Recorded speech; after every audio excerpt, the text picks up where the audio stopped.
Hello guys, welcome back. പിന്നെ നമ്മൾ വന്നേക്കുന്നതാണ് ഞാൻ എൻ്റെ വൈറ്റ് സ്റ്റുഡിയോ എടുത്ത് നോക്കിയപ്പോൾ മൊത്തം വാറ് നടക്കുന്നുണ്ടോ. വാറ് ഒരു ഭാഗം ആൾക്കാർ രേണുസുതിയുടെ പുതിയ പാട്ട് വീഡിയോ വേണമെന്ന് പറയുമ്പോൾ ഒരു ഭാഗം ആൾക്കാർ രേണുസുതിയെ സപ്പോർട്ട് ചെയ്ത് സംസാരിക്കുന്നത്. അങ്ങനെ ഞാൻ യൂട്യൂബിൽ ഒരു പൂൾ അങ്ങിട്ട് അപ്പോൾ 80% ആൾക്കാർ രേണുസുതിയുടെ പുതിയ പാട്ട് വേണമെന്ന് പറഞ്ഞേക്കുന്നു. പിന്നെ നമുക്ക് എന്തോ വേണം ഇട്ടേക്കാന്ന് വിചാരിച്ച്. അപ്പൊ ഇന്ന് നമ്മൾ റോസ്റ്റ് ചെയ്യാൻ പോകുന്ന പറയുമ്പോൾ രേണു 34-നെ, രേണുസുതി ബിഗ് ബോസിനുള്ളിൽ പോയിട്ട് എന്തൊക്കെ സംഭവിച്ചു, അതിനകത്ത് എന്തൊക്കെയാണ് പുറത്ത് എന്തൊക്കെയാണ് എല്ലാം നമുക്ക് വിശദമായിട്ട് പരിശോധിക്കാം. എല്ലാവരും ലൈക്ക് ചെയ്താൽ സബ്സ്ക്രൈബും ചെയ്ത് ബെല്ലും എനേബിൾ ചെയ്ത് വെച്ചാൽ വീഡിയോയുടെ അഭിപ്രായം കമന്റും ചെയ്താൽ വീഡിയോയിലോട്ട് പോവാം. സുഹൃത്തുക്കളെ നമുക്കൊക്കെ അറിയാവുന്ന കൂട്ട് തന്നെ രേണുസുതി ഇപ്പൊ എവിടെയാണ്? അതെ, ബിഗ് ബോസിനുള്ളിൽ കിടന്ന് രേണുസുതി പൊരുതുമ്പം ഇവിടെ ഒരാൾ നൊന്ത് തീരുവ. ഞാൻ ഇതുവരെ ഒരാളെങ്കിലും സ്നേഹിച്ചിട്ടില്ല. അതെ, നമ്മുടെ സ്വന്തം പ്രതീക്ഷേട്ടായി ഇപ്പൊ എന്ത് ചെയ്യുന്നു? ഞാൻ ഇതുവരെ ഒരാളെങ്കിലും സ്നേഹിച്ചിട്ടില്ല. ആളെങ്കിലും സ്നേഹിക്കാൻ പറ്റുമെന്ന് തന്നെ എനിക്കറിയത്തില്ല. രേണു ചേച്ചി ഒന്ന് മനസ്സിലാക്കണം. രേണു ചേച്ചി ബിഗ് ബോസ് അടിച്ചു പൊളിച്ചാൻ കഴിയുമായിരിക്കും, പക്ഷെ ഇവിടെ പുള്ളിക്കാരൻ പ്രതീക്ഷേട്ടൻ വിഷമിക്കാതെ. രേണു പോയി അടുത്ത കേണു വരും, ചേട്ടൻ്റെ അടുത്ത സിനിമയും കിട്ടും, വിഷമിക്കാതെ. അതെ, പുറത്ത് ഇത്രയും കാര്യങ്ങൾ സംഭവിക്കുമ്പോൾ ബിഗ് ബോസിനകത്ത് എന്തൊക്കെയാണ് സംഭവിക്കുന്നത് കാണാം.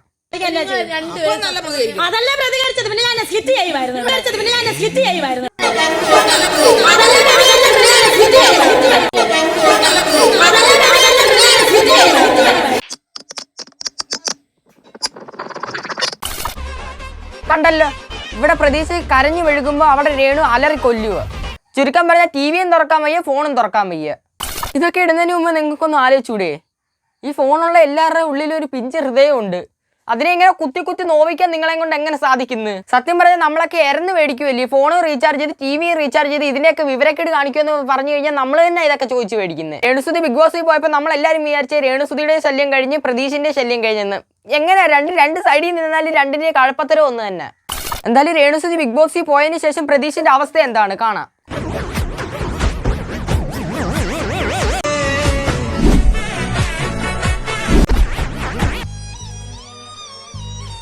പ്രതീഷിന്റെ അവസ്ഥ വളരെ പരിതാപകരമായിട്ടുണ്ട്.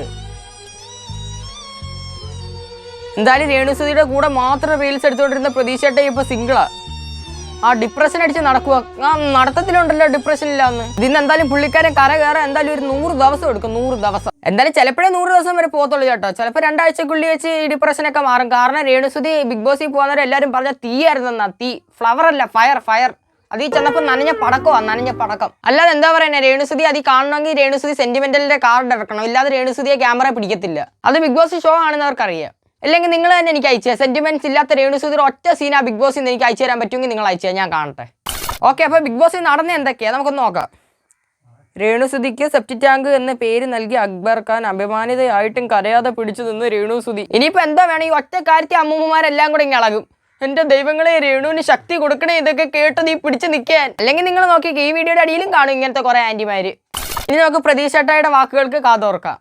ഒരു വീഡിയോ ഇടാൻ പറ്റാത്ത അവസ്ഥയല്ല എന്റെ, വേറൊന്നുമല്ല രേണുസുതി ഇല്ലാത്തോണ്ടാ. ലാസ്റ്റ് ഒരു വീഡിയോ ഒരുപാട് കമന്റ്സ് ഉണ്ടായിരുന്നു. ലാസ്റ്റ് ഒരു കരച്ചിന്റെ വീഡിയോ ഉണ്ടായിരുന്നു. അപ്പൊ അതുകൊണ്ട് കമന്റ് വന്നപ്പോൾ സത്യം പറഞ്ഞാൽ എനിക്ക് എവിടേക്കാണ് ഇതിന്റെ പോകുന്നത് എനിക്കിപ്പോൾ മനസ്സിലായില്ല.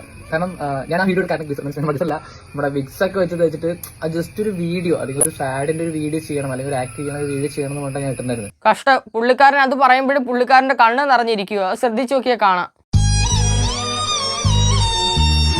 പ്രതീക്ഷേട്ടായി ആ വീഡിയോ കാണുമ്പോൾ നമുക്ക് മനസ്സിലാവും ചേട്ടന് ഹൃദയത്തിലെ ഫീൽ ആ റീൽസ് ആയിട്ട് ഇട്ടേന്ന്. ഏട്ടായി കരയാതെ, ആൾക്കാരൊക്കെ വിചാരിച്ചു കഴിഞ്ഞാൽ 2 ആഴ്ചക്കുള്ളിൽ രേണുസുതി ഇങ്ങ് വരുത്തില്ലയോ, വിഷമിക്കാതിരി, എല്ലാം മാറും. ഞാൻ ആലോചിച്ചിട്ടാണെന്നുള്ളത് ഇവിടത്തെ ന്യായമാണെന്ന് എനിക്ക് മനസ്സിലാവുന്നില്ല. ഞാൻ കരഞ്ഞിട്ടുള്ള വീഡിയോ ചെയ്തെങ്കിൽ അങ്ങനെ രേണുസുതി എന്നുള്ള ആളെ ഞാൻ കാണാൻ തോന്നിയിട്ട് കരയാന്നാണോ? പ്രതീക്ഷേട്ടായി രേണുസുതിയെ കുറിച്ച് പറയുമ്പോൾ തന്നെ ആ കണ്ണുകളിലെ എന്തോ പറയുന്ന ആ കണ്ണുകളിലെ തിളക്കം ഞങ്ങൾക്ക് കാണാൻ കഴിയുന്നുണ്ട്. ഏട്ടായി വിഷമിക്കാതെ, നമുക്ക് എല്ലാവർക്കും കൂടെ ഒത്തുചേർന്ന് പ്രാർത്ഥിക്കാം.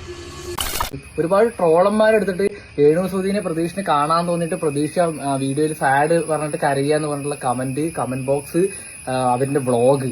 ചേട്ടൻ വിഷമിക്കാതെ, ഇത് ഒരിക്കലും ഒരു അവസാനമായിരിക്കത്തില്ല ചേട്ടന്റെ ഫിലിം ഇൻഡസ്ട്രിയിൽ. ചേട്ടൻ ഇനിയും ഇഷ്ടംപോലെ സിനിമകൾ കിട്ടും. ഇതൊക്കെ വിഷമമായിട്ട് എടുക്കാതെ ചേട്ടൻ പിന്നെ മോട്ടിവേറ്റ് ആയി പുതിയ പടങ്ങളിൽ ചാൻസ് വെച്ച് ചെല്ല്. ഏട്ടൻ ഒരു ദിവസം രക്ഷപ്പെടും. രേണുസുതി ഇല്ലാതെ തന്നെ ഏട്ടനെ വിളിക്കാൻ ഇഷ്ടംപോലെ ആൾക്കാർ കാണും. എന്തുവാ Renu Suti.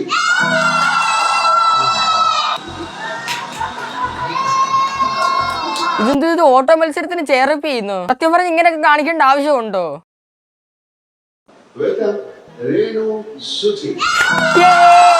അല്ല സത്യമായിട്ട് രേണുസുതി എന്നെ തൊട്ട് വന്നപ്പോ എന്റെ എക്സ്പ്രഷൻ ഇത് തന്നെ ആയിരുന്നു. കാരണം 100 ദിവസത്തെ കണ്ടന്റ് ഇല്ലേ രേണുസുതി, കണ്ടന്റ്. പക്ഷെ അതിൽ ചെന്നപ്പോ എന്തുവായിരുന്നു കാണിക്കുന്നത്? എന്നെ സെപ്റ്റി ടാങ്ക് എന്ന് വിളിച്ച് എല്ലാ വിധവകളെയും റെപ്രസെന്റ് ചെയ്ത് ഞാൻ പറയും. എന്റെ സെപ്റ്റി ടാങ്ക് എന്ന് വിളിച്ച് ആ വിളിച്ചോണ്ട് എനിക്ക് എല്ലാവരും വോട്ട് ചെയ്യുന്ന ഒരു 3 ആഴ്ച കൊണ്ട് എന്നെ ഇവിടെ നിർത്തണേ.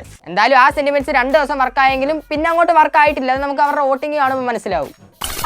ഫുള്ള് എല്ലാ സോഷ്യൽ മീഡിയയിലും ഫുള്ള് അത് ചെയ്ത് ശരിയല്ല, അക്ബർ അങ്ങനെ ചെയ്ത് ശരിയല്ല എന്ന് പറഞ്ഞിട്ടുണ്ട്. ഇവിടെ സെപ്റ്റി ടാങ്ക് വിളിക്കുന്ന ആർക്കും ഇഷ്ടപ്പെടില്ല എന്നുള്ള കാര്യം സ്വാഭാവികമായിട്ട് എല്ലാവർക്കും അറിയാം. ഒരു വ്യക്തിനെ അങ്ങനെ പറയുമ്പോൾ ബിഗ് ബോസ് ഡെയിലി ഓരോ ടാസ്ക് ഓരോ ദിവസം കയറിയിട്ട് ചൊറിയാതെ അത് നല്ല രീതിക്ക് ആ ഒരു എന്താ പറയുക ഒരു ഹൗസിൽ കൊണ്ടുപോയി എന്നുള്ളതാണ് ഏറ്റവും നല്ല കാര്യം. രേണുസുതി എന്നുള്ള വ്യക്തിക്ക് ഞാനൊരു അപ്രീഷിയേറ്റ് ചെയ്യണം. പിന്നെ ഇയാൾ അപ്രീഷിയേറ്റ് ചെയ്തെന്നും പറഞ്ഞ് ബിഗ് ബോസിലെ കപ്പ് ഇപ്പൊ എടുത്തങ്ങ് രേണുസുതിക്ക് കൊടുക്കത്തില്ലയോ?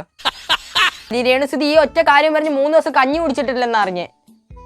ക്യാമറയുടെ ഫ്രണ്ടിൽ മാത്രം. രാത്രിത്തെ കാര്യം എനിക്ക് അറിഞ്ഞുകൂടാ. പിന്നെ ബാക്കി നടന്ന ബിഗ് ബോസ് ഒന്നും പുള്ളിക്കാരൻ കണ്ടു കാണത്തില്ല. കണ്ടായിരുന്നെങ്കിൽ ഇപ്പൊ ഈ കാര്യം പറയത്തില്ലായിരുന്നു. ആലട്ടം പറഞ്ഞിട്ടുണ്ടായിരുന്നു ഒരാഴ്ചക്കുള്ളിൽ വെച്ച് അക്ബറിന് ക്ഷമ കൊടുത്തില്ലെങ്കിൽ അക്ബറിനെ പുറത്താക്കാന്ന് രേണുസുതിയോട് പറഞ്ഞായിരുന്നു. അങ്ങനെ ഒരാഴ്ച കൊണ്ട് ഇപ്പൊ അക്ബർ രേണുസുതിയുടെ പുറകെ നടക്കുക മാപ്പ് ചോദിച്ചുകൊണ്ട്.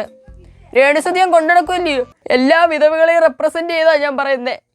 എന്നെ സെപ്റ്റി ടാങ്ക് എന്ന് വിളിച്ചില്ലയോ, അതോടെ 3 ദിവസം എനിക്ക് വോട്ട് കയറണേ. എനിക്കറിയാം ഈ രേണുസുതി ഇങ്ങനെ പിച്ചത് മാന്തിയത് ഇരട്ടപ്പേര് വിളിച്ചതും ഒക്കെ ഇങ്ങനെ കൊണ്ടുപോകാൻ വേണ്ടി. ഇത് ബിഗ് ബോസ് എന്നത് നേഴ്സറി പിള്ളേരുടെ ഷോ ആണ്. നേഴ്സറി പിള്ളേരുടെ ഷോ. നമുക്കിന്ന് രേണുസുതിനെ റിയാക്ട് ചെയ്താലോ? അവസാനം റീച്ച് ഇല്ലാത്തോണ്ട് രേണുസുതിയെ തന്നെ റിയാക്ട് ചെയ്യാൻ തീരുമാനിച്ചില്ലയോ? ബാക്കി കാണട്ടെ.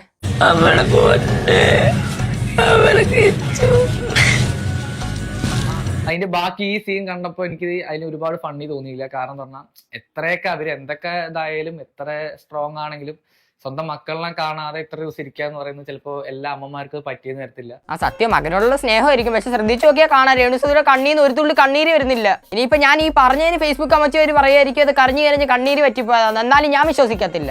അതിലും നമുക്ക് കാണാൻ പറ്റിയ സെന്റിമെന്റ്സിലാണ് രേണുസുതിയെ ക്യാമറ സ്പേസിലോട്ട് കൊണ്ടുവന്നത്. എന്തായാലും എന്റെ വീഡിയോ കണ്ടോണ്ടിരിക്കുന്നവർക്ക് എനിക്ക് ഒന്നേ പറയാനുള്ളൂ, എല്ലാവരും രേണുസുതിക്ക് പോയി വോട്ട് കൊടുത്തേക്കാം. കാരണം അവരവിടെ നിന്നാലേ എനിക്ക് കണ്ടന്റ് കിട്ടത്തുള്ളൂ. കണ്ടന്റ് കുഴപ്പമില്ലാണ്ട് പോണു, അത്രേ നമുക്ക് പറയാൻ പറ്റുള്ളൂ. ബാക്കി ഇനി എന്തൊക്കെ കളികളാണെന്നുള്ളത് നമുക്ക് വഴി അറിയാൻ പറ്റില്ലല്ലോ. ഇങ്ങനെ പോയി കഴിഞ്ഞാൽ ഗെയിമിംഗ് ഒന്നും പുറത്തെടുക്കാൻ പറ്റത്തില്ല. രേണുസുതി ഇതേ കൂട്ട് കളിച്ചു കഴിഞ്ഞാൽ 2 ആഴ്ചക്കുള്ളിൽ തന്നെ പുറത്താവും. അതുകൊണ്ട് രേണുസുതി എങ്ങനെയെങ്കിലും ഒക്കെ കഷ്ടപ്പെട്ട് കളിച്ച് വോട്ടൊക്കെ മേടിച്ച് അതിനകത്ത് നിൽക്കണമെന്ന് എൻ്റെ പ്രാർത്ഥന. എന്തായാലും ഇന്നത്തേക്ക് രേണുസുതിയെ നമ്മൾ ഇത്രേ പറയുന്നുള്ളൂ. പ്രതീക്ഷയായിട്ടായി രേണുസുതിയൊക്കെ ഇവിടെ കിടന്ന് മണ്ടത്തരം നിങ്ങൾ കാണിച്ചോണ്ടേ ഇരിക്കും. നമുക്ക് കണ്ടന്റിന്റെ ക്ഷാമം വരില്ലേ, ക്ഷാമം. എന്തായാലും നിങ്ങൾ പറഞ്ഞുകൊണ്ട് തന്നെ ഞാൻ വീഡിയോ ഇട്ട കേട്ടോ. ഇനി നിങ്ങൾ പറഞ്ഞിട്ടല്ലെന്ന് പറയില്ല. അതുകൊണ്ട് നിങ്ങൾ എല്ലാവരും എനിക്ക് ലൈക്കും ചെയ്ത് ഇൻസ്റ്റ ഒന്ന് ഫോളോയും ചെയ്ത് സബ്സ്ക്രൈബും ചെയ്ത് ബെല്ലും എനേബിൾ ചെയ്ത് വെച്ചാൽ വീഡിയോ അഭിപ്രായം കമൻറ്റും ചെയ്തേരെ. പുതിയൊരു ഓപ്ഷൻ വന്നിട്ടുണ്ട് ഹൈപ്പ് എന്ന് പറഞ്ഞാൽ അതും അങ്ങ് ഞെക്കിയേരെ. അപ്പോൾ അടുത്ത വീഡിയോ ആയിട്ടാണ്. അതുവരെ എല്ലാവർക്കും ബൈ.